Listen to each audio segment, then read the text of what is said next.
Our episode today is sponsored by My Special Aflac Duck, and I cannot wait to share with you the impact that this robotic, comforting companion has on children and families facing cancer.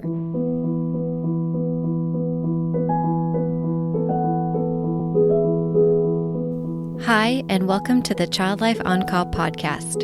When your child is sick, the whole world seems to stop in its tracks.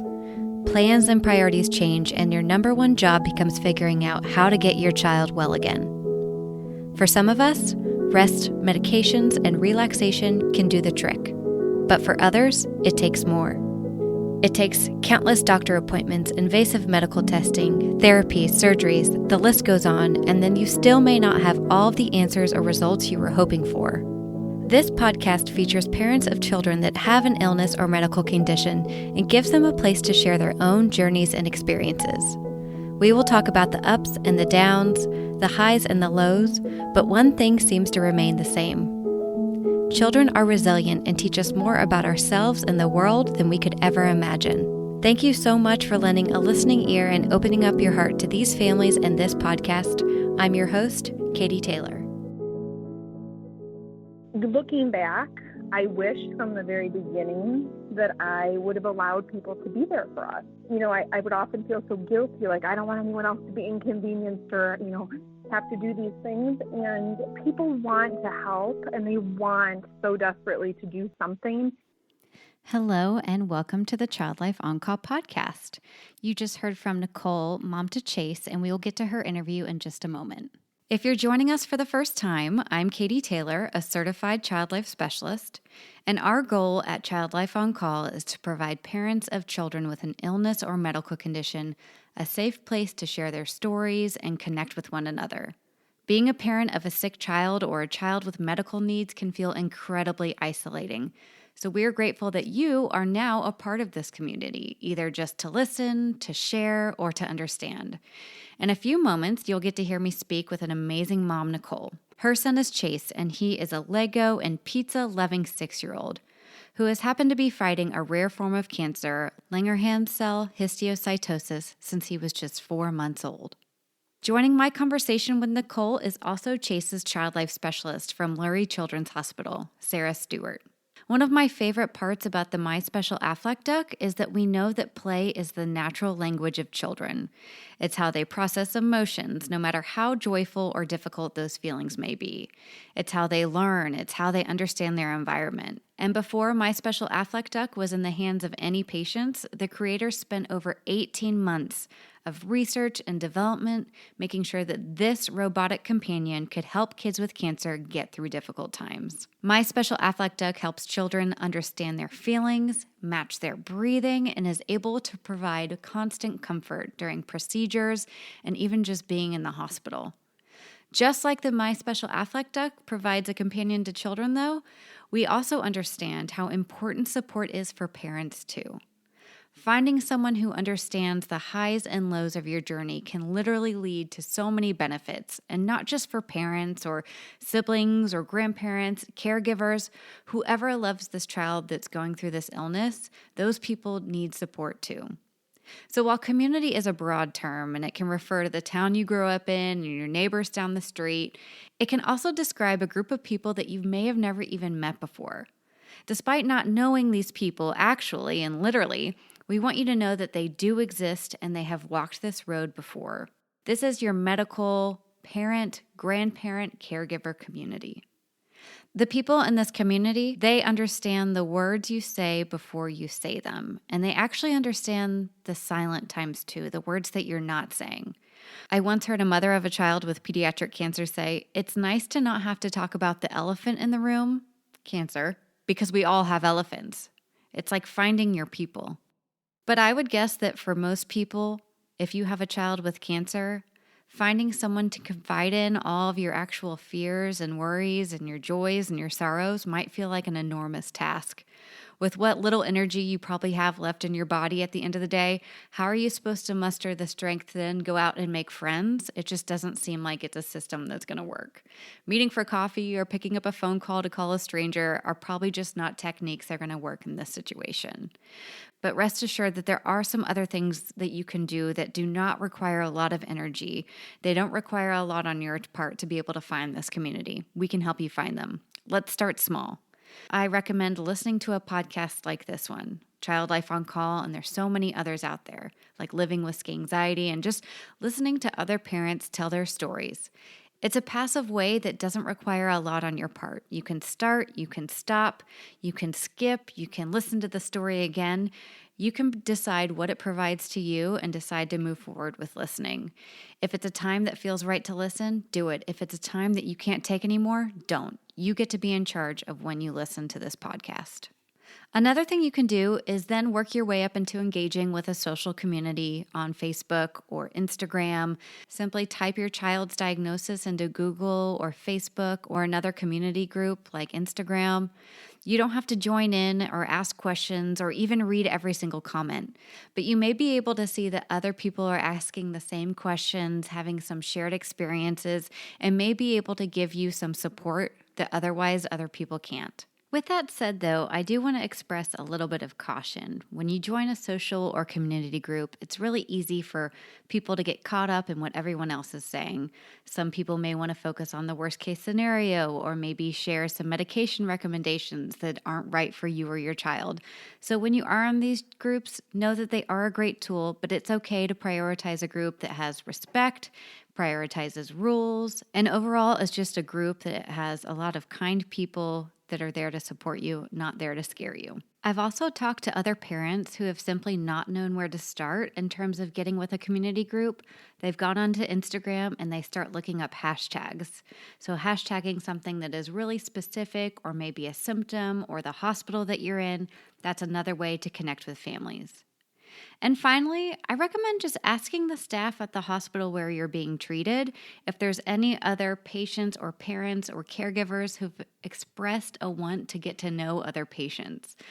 I think because it is COVID and we're not able to connect a lot in the playroom or in the cafeteria with other people, it's okay to ask your staff and just say, hey, if anyone brings up wanting to get to know another family, I think we're ready to meet some people. You don't have to ask them to set you up on a blind date, but you can say, hey, here's my email or here's my Instagram. And if another parent is asking to meet someone, please tell them that I'm someone they can reach out to, or vice versa. If you can find someone for me that you think would be good, that would be awesome.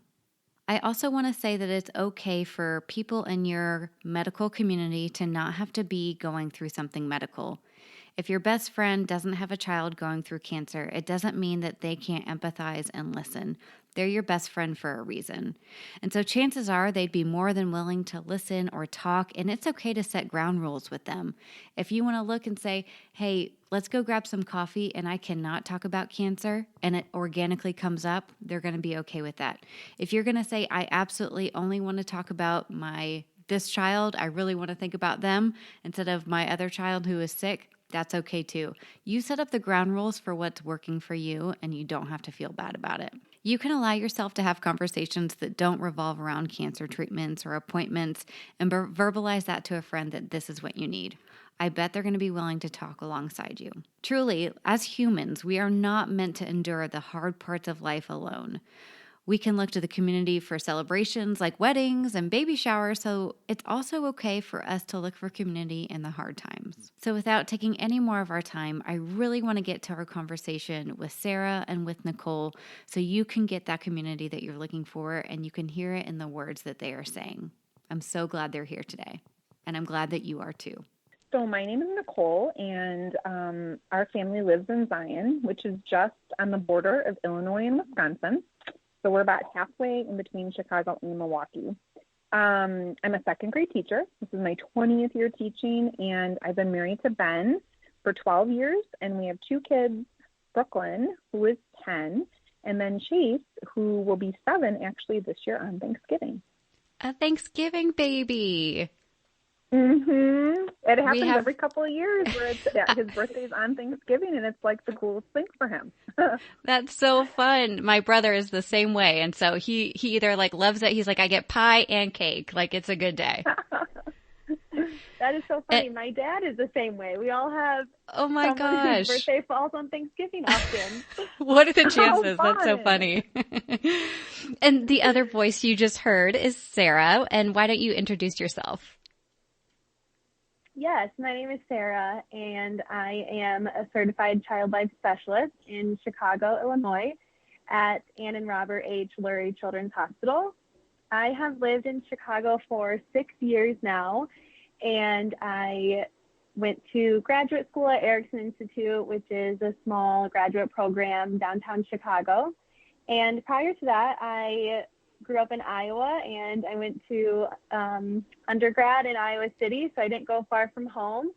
But I'm so happy to be here in Chicago and doing so amazing work at this hospital. Definitely. And I mean, Lurie Children's Hospital, I've gotten to meet a couple parents through the podcast who have been treated and cared for there. And it's just, it sounds like a pretty magical place full of a lot of miracles and a lot of good people. So I'm so glad y'all are here today, Sarah and Nichole. So Nichole, you're here because you're going to be talking to us about your son, Chase. And why don't you talk about the time kind of leading up to learning that something was going on with him? So when Chase was born, he cried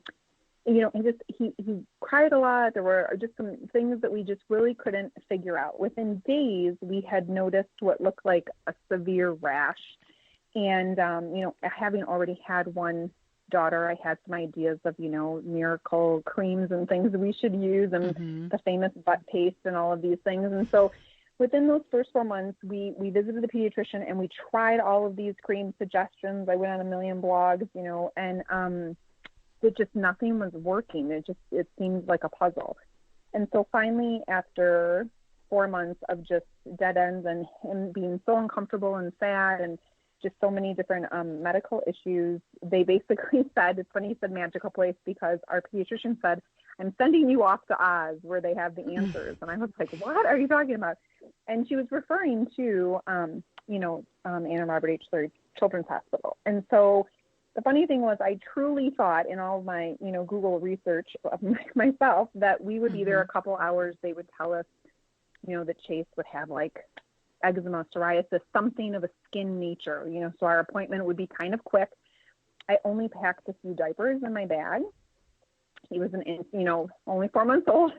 I had no idea we would end up being there all day. And it's kind of a, still you can go back to that exact moment when I sat there and, he had only seen Chase for a few minutes, and he looked at us, the doctor at the time, and said, I'm just going to have you talk to my really good friend on the 18th floor.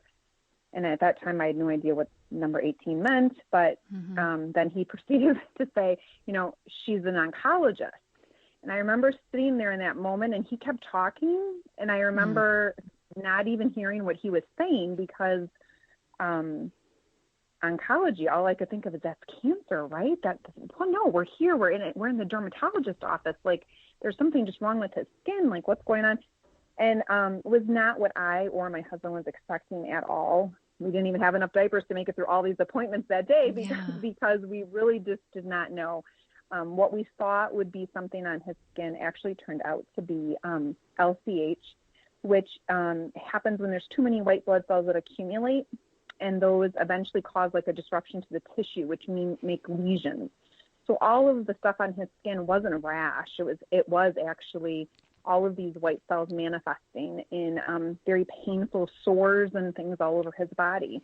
And eventually those, if they're untreated, can lead to tumors, et cetera, which is why we were referred to the oncology floor. And to be quite honest, there are days where I still don't wrap my brain around the fact that we even go to the hospital as much as we do, or that it's now been 7 years and we really aren't even done with this yet. So yeah, it's an interesting place to be.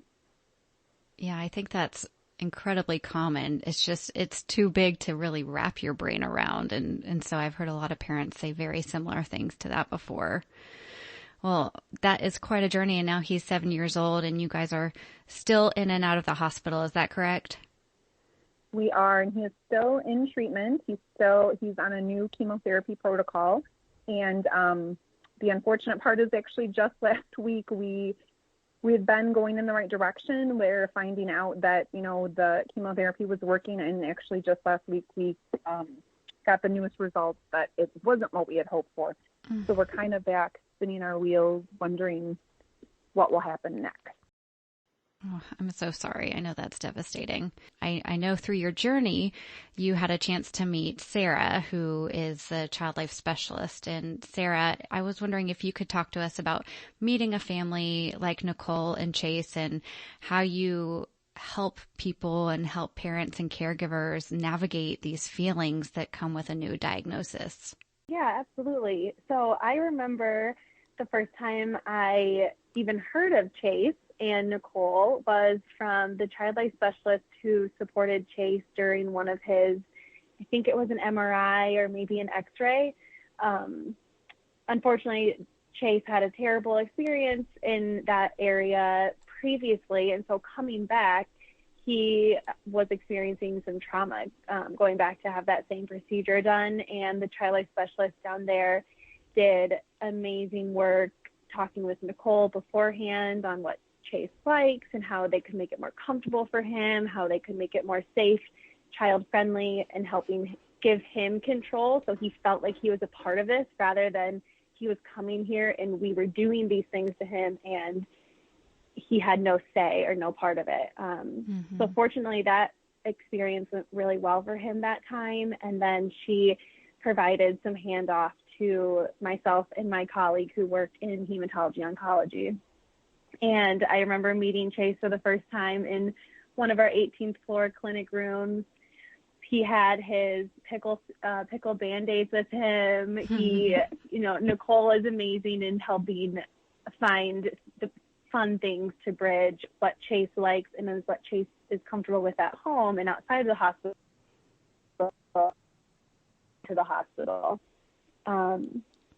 And then Chase did need a port for his treatment this time. And so I believe, Nichole, he had a port when he was a baby in his first round of treatment, right? Yes, he had around 2 years old. So this was, going back in. Mm-hmm. Yes. So we provided support for Chase on what his port access would be like. He struggled a lot, as many 4 and 5 year olds do, with multiple pokes, IV pokes and blood draws.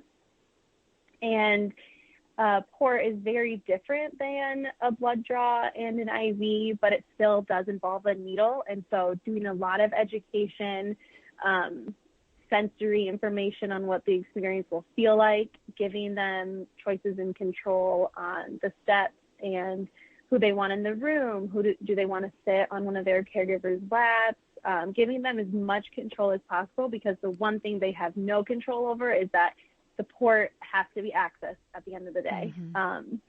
And with Nichole's support, I mean, I definitely did my job, but Chase would not be where he is without Nichole being so thoughtful and seeking out the support in the different ways to help make sure that Chase can cope better with this, the second time around. And developmentally, a 2-year-old and a 5-year-old, very different. So totally, yeah. That's when I brought in My Special Aflac Duck, and Chase truly lit up. And I remember Nichole was talking with either the physician or the nurse practitioner, and Chase kept poking her and like, "Mom, look at this," and showing her the medical room, the clinic room. Like, the duck had his own IV pole, and Chase could give the duck medicine, and then Chase was taking the duck to outer space, and it was amazing. Man, I love that it had such an immediate impact. I mean, this coming from a kid, Chase, who is well-versed in medical stuff, it might be easy to think like, I don't know what can help him now. He's gone through all this. And then you bring in My Special Aflac Duck and it immediately makes a difference. Nichole, can you talk to us maybe about what that first experience was like too, and some of the benefits it's been able to bring to him during his journey? Well, I have to be honest that when we were told that we were going to need to do chemotherapy again, my first response was, that's not happening. Not because I didn't think it should happen, but because I'm thinking I lived with him during the first, 12 months of doing that. And it was a wretched nightmare, like just so much biting and screaming and everything. And Sarah, who is a miracle worker, God bless every child life specialist out there. I went to her and I'm like, I need your help. And she was like, I have this duck. And I'm like, okay. And in my head, I'm thinking, does she really think that, this is going to, be the thing? And she was so excited about it. And I'm like, okay, I am up for anything. Like at this point, I'm willing, to try. And she comes in with this huge box. And immediately I was like, wow, this is amazing. And it was just as Sarah explained it, just an instantaneous, it was not only a distraction for that first visit where we were going to have to access the port for the first time, but it was also just this exciting new adventure. And, I'm trying to like get the information from everyone in the room, and he keeps poking me, and my duck's eating and my duck's going to outer space. And I'm like, Chase, okay, I'm trying to like listen. And Sarah's like, okay, Chase, tell me, and, my husband's trying to set up the app right away. And so it's just this incredible little furry thing that he was able to use, to really explain how he was feeling. And like Sarah mentioned, the My Special Aflac Duck is able to mirror, what they're going through. And then they have these cool, like little emoji things you can put on their belly. And the duck is, reacting whatever the emoji is. So if it's happy, it's quacking happily. And, if it's sad, it doesn't, sound very happy at all. And Chase just loved it. And he loved that he could give his duck medicine. And he loved, last year when we were in school, it was something that he brought right away to school to show everyone, this is what my port looks like. This is how the doctor's connected. Oh, wow. This is how I feel. And, it was just a great talking piece, and still is something that he can, when he doesn't want to share verbally, he's able to, use Mr. Quackers, that's what he ended up naming him, to kind of help him through the treatment. And so even though so many things have changed with COVID and our experiences at the hospital, Dad can't go with anymore, and we don't get to see Sarah all the time, and the duck is still with us at every every appointment and every visit. And so that's something that has just been an unexpected yet amazing blessing for us. Wow, what an impact. And it's that consistency. It's like you get to now have this duck no matter what. Like you get to be in charge of that, and I just love that. Mm-hmm. I'm kind of listening to you talk, and you just, Nichole, you sound like a superhero, honestly. Oh my goodness, and because we think about, the kids facing these treatments, and there's no doubt they are superheroes. We kind of hear that, but it's like parents like you and Sarah, you too. It's just in the background. Y'all are also the superheroes holding this all together. And then we've got this superhero duck who comes in. It's just like an amazing team, and this comforting duck that comes in, and just, it really changes the game. And I think that's so cool. Sarah, I'm wondering, so Chase kind of has this duck to give him some companionship, and I'm wondering if you've seen the duck actually bring families together in any way and almost get a little sense of community around, like, what's your duck's name and that kind of thing. That's a great question, and I'm trying to think back before pre-COVID times if we had that experience. I know. I like to share the story of how we learned about My Special Aflac Duck. It was from one of our patients who had a brain tumor, and she came to clinic and was like, Child Life, you guys need to get this. I saw it on Good Morning America. And she told us about My Special Aflac Duck, and immediately we reached out and received ducks, and we've been giving them out to children ever since. And she was an older school-age child, so I think that also speaks to the wide age range that My Special Aflac Duck can impact, can have an impact on the different children. Sure. So I know that I don't know if I can think of a time where family to family it brought them together, but with COVID and siblings not being able to come in for new families and patients that I work with, I kind of give them the duck as a tool for the patient and the caregiver who's here, that they can bring that duck home and show their friends on Zoom. They can show their siblings at home, their cousins, any other family members who are a part of their daily life to help them feel like they're not the only child or person going through something like this, and they're not the only person who has a port. And it's just a fun and child-friendly way for the child to explain and show other people what their port is, how it works, normalizing all of those different feelings that they have throughout treatment. Definitely. I just love that. And Nichole, you're still on this cancer journey, and you're literally in the ups and downs from moment to moment with going through this. And the My Special Aflac Duck has done so much for you and your family. And I just wonder if you have any other bits of advice or anything like that for other families who may be at the very beginning of a serious illness or journey, and what would you tell them, or what would you tell yourself, right before you went up to that 18th floor of Lurie Children's Hospital? It's a continual journey and a process over and over. I constantly am learning new things. And so as you're kind of mad and bitter, you're on this journey, because I would never choose it for anybody. Mm-hmm. There is so much that you learn and grow from, and the people that you meet, it's incredible. And I'm a person who I hate asking for help. I hate asking for help. I hate accepting help. I just want to do it myself. One, because I'm kind of a perfectionist and I want to do it my way, but also because I just don't want to impose on anyone. Looking back, I wish from the very beginning that I would have allowed people to be there for us. I would often feel so guilty, like I don't want anyone else to be inconvenienced or, have to do these things. And people want to help, and they want so desperately to do something. And I would always be like, we're good, we're fine. Yeah. And I've come a long way in 7 years. And so I am better at accepting things and allowing people to be there for us. And it's okay. Like, you don't have to feel like you're going to be able to do everything, especially when the process is really long. Now I am much more grateful and accepting of, if someone says they're bringing dinner after a day of chemotherapy, I'm like, sure. And I'm telling them what I'd like, because I can't make dinner when I come home. I used to, but I can't do that anymore. So I would say accept help and let people love you and care about you.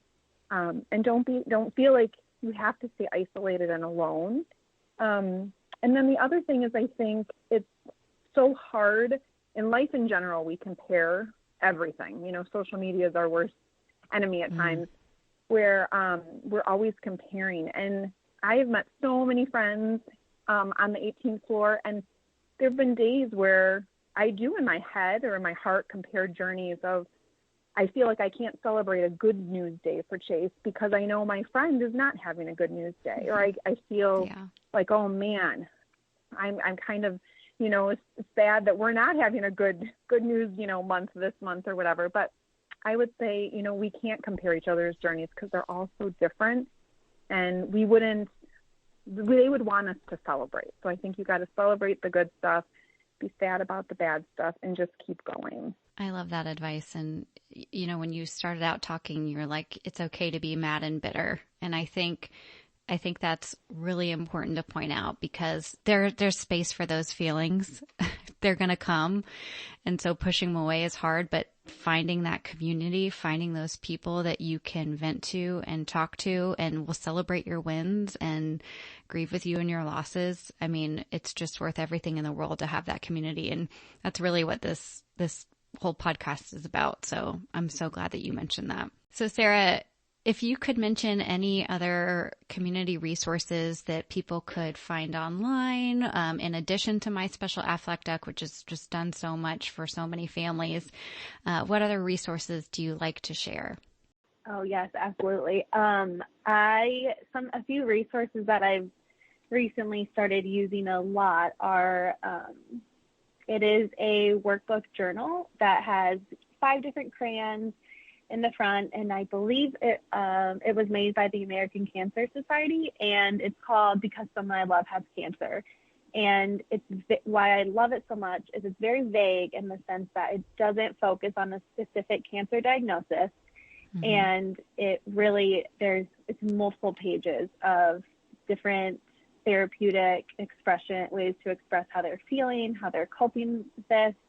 I would love it because some of my patients don't have siblings, or their siblings might not be an age appropriate for this, but they have cousins who they're really close with, or a best friend that they're really close with. And it's just so general, but so thoughtful in how the activities were created. So that's one of the resources I love to provide. And then just books, different books in general. There have been a lot of books that have been published over the past year, it seems like even. Oh, so another website that I really love is Imaginary Friends Society, and it was actually created by the Pediatric Brain Tumor Foundation. And there are multiple very short cartoon clips on what is cancer, what is chemotherapy, what is an MRI. So although the Pediatric Brain Tumor Foundation created this content, a lot of the videos are relatable and interchangeable for multiple different diagnoses. I love that. That's such great resources. Thank you so much for that. And I'm like you, like if I can hand out a book or recommend a book, like bibliotherapy is where it's at, like adults, kids, cousins. Yes. It works for so many different people. Nichole, what you brought up of the two pieces of advice that you would share with other parents and families are two things that I hear from almost every single family that I've worked with. And I think hearing your perspective now, 7 years later, just gives me more of like the confidence to share with families that this is how many of our other families are feeling. And, you know, after they've been through it so long, something they encourage other families to do is really accept that help. And in the beginning is one of the times you really need that extra help and love and support. And now with COVID and life in the world on top of everything right now, that's even more important. So I appreciate you sharing that, Nichole. Sure. And you know what? I remember that, you know, when we first started at the hospital, Chase was so little, 4 months old, and we didn't obviously have really child life involved in our case because he was a baby. But, you know, I would just really encourage families to take, you know, any opportunity they have to meet their social worker and child life specialist at the hospital. Even in the very beginning when we started, when he was in, 2 and 3, and he started to understand things, and I learned that there was this magical being of a child life specialist. I remember, asking if they could come, and sometimes, it's going to take them a little bit. They're working with someone else, and I'd be like, okay, just forget it. And it wasn't until I met who, Sarah was mentioning on another floor, and then we met Sarah, and I'm like, I want them there every time. Can I book them in advance? Like, let's have it. And you just don't even realize the difference. And they are such a wealth of information because, you guys are staying up on all of the different resources, books, the My Special Aflac Duck, all of these things that, even though I research things, I wouldn't necessarily find some of these things. And so they are just amazing resources. And if it takes an extra 10 minutes for them to get to your floor because they're helping another kiddo, I promise it's worth the wait. I have been just so thankful for them, and they're on my speed email, often. Hello, it's me again. We're coming in. Please be ready. So, well, Sarah, that's such a testament to the whole Child Life team. Yes. Is that you can Google and Google and Google and find different resources, but not hearing from someone else, the experience they had with that resource, or if it's really applicable to your very specific and unique situation. Because as Nichole said, everyone's journey, no matter how similar it might look on paper or from the outside, everyone's journey is so unique and so different. So that's what myself, the child life specialist, and the social workers are here for, is to really assess the family's situation and the child, and then think, okay, out of our toolbox, what resources might be the most beneficial and impactful for this family? Because it can absolutely be overwhelming on top of learning about this new diagnosis and trying to wrap your head around that.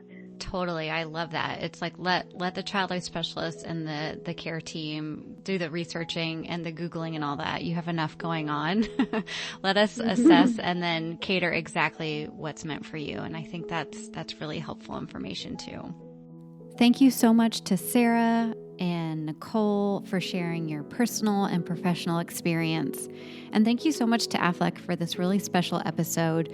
I just can't say enough good things about the My Special Aflac Duck. Y'all, this duck is more than a stuffed animal. It literally has lifelike movement with a calming heartbeat and breathing vibrations. Removable skin can be washable. There's a separate child life specialist care kit. There's an app that goes with it. If you'd like more information on the My Special Aflac Duck, you can go to aflacchildhoodcancer.org and sign up for the Do Good newsletter to keep updates about what's happening with My Special Aflac Duck.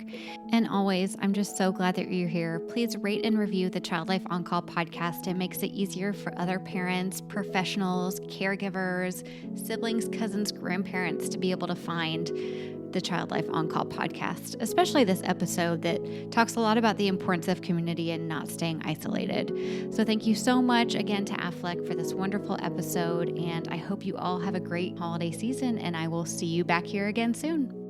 This podcast is for informational purposes only and is not a solicitation for insurance. Aflac includes Aflac and/or Aflac New York.